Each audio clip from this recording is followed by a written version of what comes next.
Please don't take my mama away."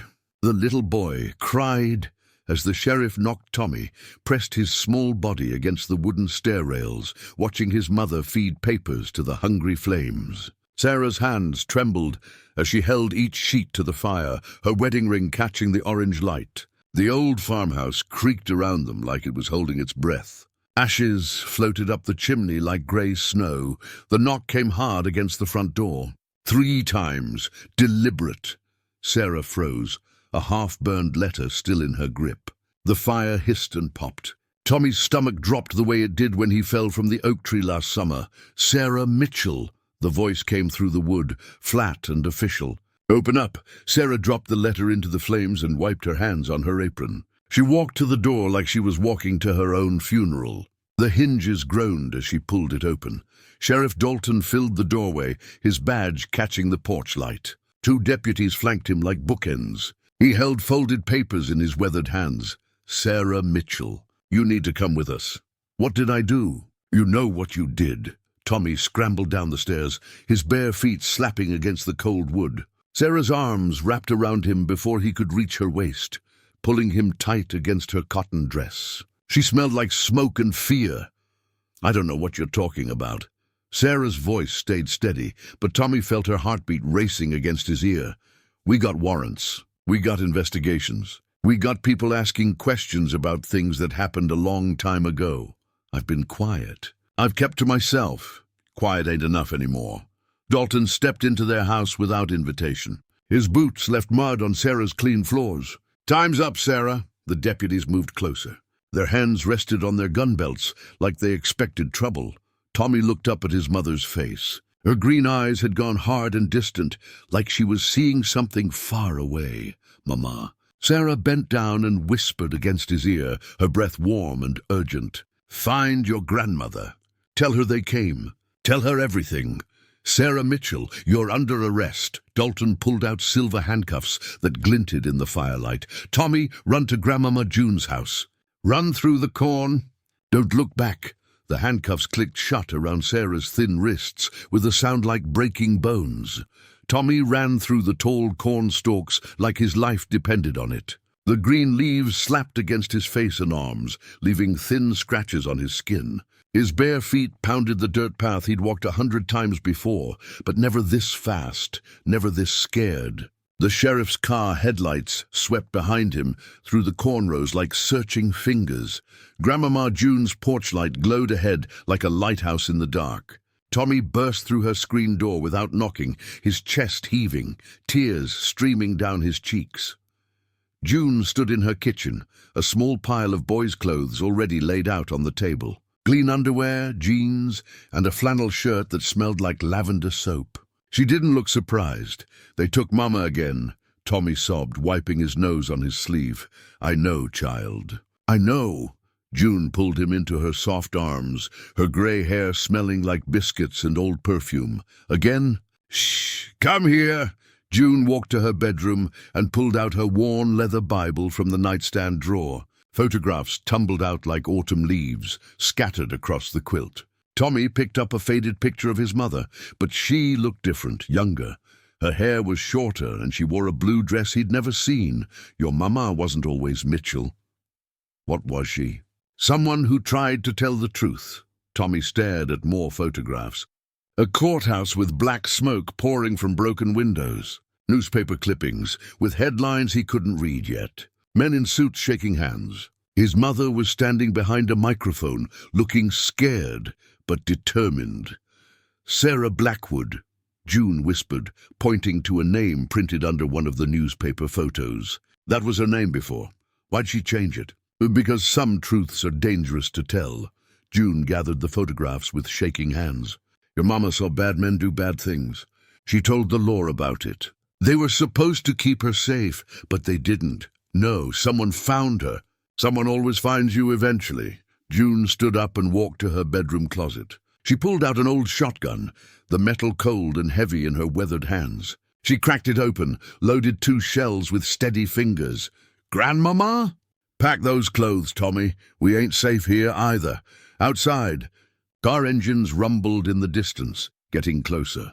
Sarah sat on the narrow cot, in the county jail cell, her back straight against the cold concrete wall. The fluorescent light buzzed overhead like a dying insect. She'd been here 3 hours, but she hadn't cried. Not once. The metal door clanged open. Sheriff Dalton stepped inside alone, his hat in his hands. His grey hair had thinned since she'd last seen him up close, and deep lines carved paths around his eyes. He looked older, tired. 15 years, Sarah, 15 years I've been looking for you. I kept quiet. I kept our deal. Deal's off. Dalton pulled up the single metal chair and sat down, his knees almost touching hers. Governor's running for Senate. Needs loose ends tied. Sarah's jaw tightened. She remembered that night like it happened yesterday. The federal investigator's car parked by Miller's Creek. The man in the suit is asking too many questions about campaign money and missing funds. Dalton and the governor dragged him from his vehicle while she watched from the tree line. You killed that man. We all did what we had to do. I didn't kill anybody. I just saw it happen. Same thing in the eyes of the law. Dalton leaned forward. You were supposed to be in that creek too, Sarah. Should have stayed dead like we planned. The unofficial witness protection had been Prosecutor Webb's idea. Change her name, move her 3 counties over, keep her mouth shut. Webb was dead now. Heart attack last spring, the newspaper said. My boy doesn't know anything about this. Your boy's the leverage. Something shifted in Sarah's face. The scared mother mask fell away, revealing something harder underneath. Something that had been waiting 15 years. You think I've been hiding all this time, just hoping you'd forget about me? You've been running. I've been planning. Sarah stood up, her voice steady and cold. Every year. Every month. Every day since I got away from that creek. Dalton's confidence wavered. Planning what? Insurance, evidence, things you can't touch because you don't know where they are. You're bluffing, am I? Sarah stepped closer to the bars. Try me. Heavy footsteps echoed down the hallway outside the cell. Multiple sets of boots on concrete. Dalton's head turned toward the sound. Sarah smiled for the first time since her arrest. And it was cold as winter morning frost. The front door of the sheriff's station swung open with a bang that echoed through the empty lobby. Preacher Mason stepped inside, his black coat dripping rainwater onto the worn linoleum floor. He carried an old leather briefcase, cracked and weathered like his hands. Deputy Rodriguez looked up from his paperwork, startled. Preacher? It's past midnight. Where's Dalton? Back with the prisoner, but you can't. Mason walked past him like he owned the place. His boots clicked against the floor, steady and determined. He pushed through the door to the cell block without knocking. Dalton spun around, his face going pale. Mason, what are you doing here? Let her go, Dalton. This ain't your business, preacher. Everything in this town is my business. Mason set the briefcase down on the small desk with a heavy thud. Has been for 15 years. Sarah stood up in her cell, gripping the bars. Her eyes widened as she recognized the worn leather case.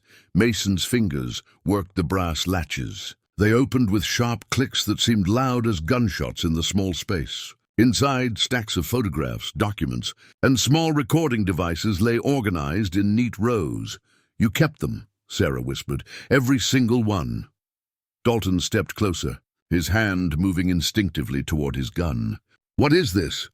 Evidence. 15 years worth. Mason pulled out a photograph of a young woman with bright eyes and a graduation cap. You killed my Emma. That was an accident. Murder ain't no accident. Mason's voice stayed calm, but his knuckles went white around the photograph. She was going to be a teacher. 22 years old. She was in the wrong place at the wrong time. She was asking questions about missing federal money. Questions that would have exposed you and the governor. Dalton tried to summon his authority, puffing out his chest. You got no proof of anything. Mason spread documents across the desk like playing cards. Bank statements, recorded phone calls, and witness testimonies. Names and dates that went back decades. Half the county government was listed on those pages. Outside, car doors slammed. Voices carried through the windows. Townspeople were gathering in the parking lot, drawn by the late-night commotion. Open the cell, Dalton. I can't do that. You can, and you will. Mason pulled out his cell phone. Because federal agents arrive at sunrise. And they're going to want to talk to Sarah Blackwood. Dalton's hand shook as he reached for his keys. Sarah ran up the gravel driveway to June's farmhouse, her heart pounding against her ribs. Tommy burst through the screen door and crashed into her arms, his small body shaking with relief. "Mama, I thought they were going to keep you forever. I'm here, baby. I'm here." Sarah held him tight, breathing in the smell of his hair, feeling his heartbeat against her chest.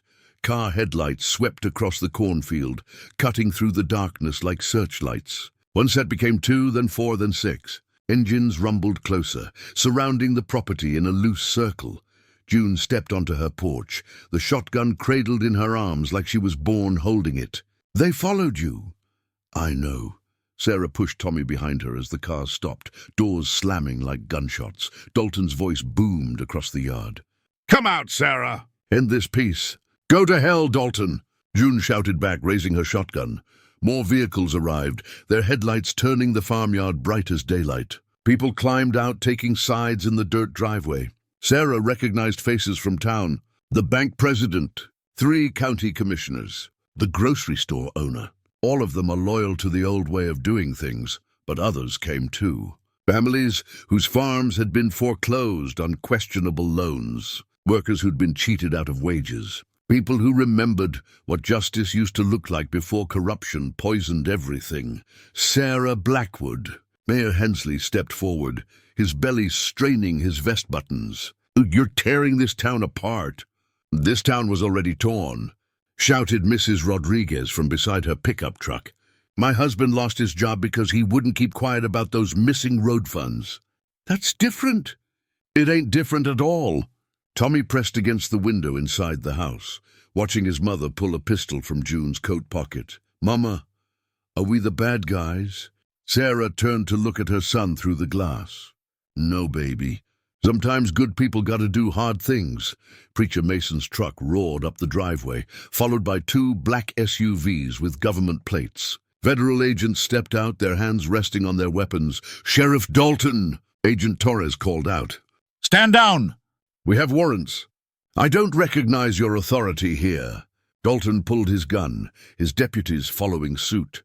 The crowd scattered, some diving behind cars, others raising their own weapons. Sarah saw the fear in everyone's eyes as neighbors pointed guns at neighbors. The first shot cracked through the night air like thunder. The first light of morning painted the farmyard in soft gold, revealing the aftermath scattered across June's property. Empty shell casings glinted in the grass like deadly coins. Tire tracks carved deep ruts in the mud where cars had fled in the darkness. Sheriff Dalton lay under a white sheet beside his patrol car. Not from gunfire, but from his heart giving out when the federal agents closed in. His face had gone gray as old newspaper, clutching his chest as he fell. Sarah and Tommy sat on June's porch swing, watching the sun climb over the corn rows. Federal agents moved through the scene, taking photographs and collecting evidence. 3 county commissioners sat in handcuffs in the back of government vehicles. "Is it over, Mama?" "This part is." Tommy leaned against his mother's shoulder, still wearing yesterday's clothes. His eyes looked older now, like he'd seen too much for 8 years on Earth. "Will we stay here now?" "If you want to." Sarah's testimony would unravel 15 years of corruption. Bank fraud, election tampering, and murder were covered up as accidents. The cost would be enormous. Good people had died keeping these secrets, and more would suffer when the truth came out. "I want to stay." "Grandmama June needs us." "She does." June emerged from the house carrying a small wooden box and 2 gardening spades. Her hands shook slightly as she walked to the patch of earth where she'd buried the ashes from those burned letters. "Time to plant something that can grow," June said, opening the box to reveal tomato seeds. Sarah and Tommy knelt in the dirt, digging small holes with their fingers. The soil felt warm and rich, fed by secrets turned to ash. "Can we plant flowers too?" Tommy asked, his small hands working the earth. "For the people who didn't make it." Sarah looked at her son, understanding the wisdom that trauma had forced into his young heart. "Yes, baby.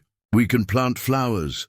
Their hands worked together in the soil, mother and son building something new from the ruins of what came before. In the distance, the county courthouse stood clean and white against the morning sky, its windows reflecting the sunrise like promises of justice finally possible.